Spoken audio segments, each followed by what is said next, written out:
আসসালামু আলাইকুম। সংস্থা থেকে ফিরে নিয়ে এসেছি পবিত্র কিতাব দিন ইলাই। এই কিতাব হচ্ছেন খোদার গফর রহস্য কিতাব।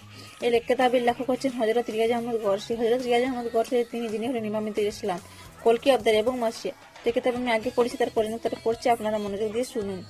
বিসমিল্লাহির রহমানির রহিম। আলেমগণ মনে করে আমরা খোদার নৈটক্য প্রাপ্ত, এই জন্য ইতিহাসের মধ্যে মুক্তি পেয়ে গেছি, কেননা আমার মধ্যে কোরআন রয়েছে। তাহলে প্রশ্ন হলো, তুমি অন্যকে জাহান্নামী বলো কেন, যখন আমি প্রত্যেক মুসলিমের তো কিছু না কিছু জ্ঞান এবং কোরআনের কিছু সূরা স্মরণ রয়েছে।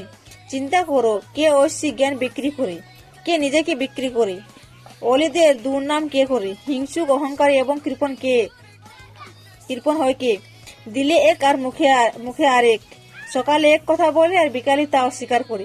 ইহা কার স্বভাব? সত্যকে মিথ্যা এবং মিথ্যাকে সত্য বানিয়ে কে উপস্থাপন করে। যদি তুমি এসব স্বভাব থেকে মুক্ত হও, তবে তুমি খলিফায়ে রাসূল, তোমার দিকে পিঠ দেওয়াও বেয়াদবি। বাকি উত্তর কালকে পড়ে শোনাবো। আপনারা যদি কিতাব দিন পড়তে চান, তাহলে চলে আসেন ইউটিউব আওলা টিভিতে এবং পরীক্ষা করে দেখুন। আল্লাহ হাফিজ।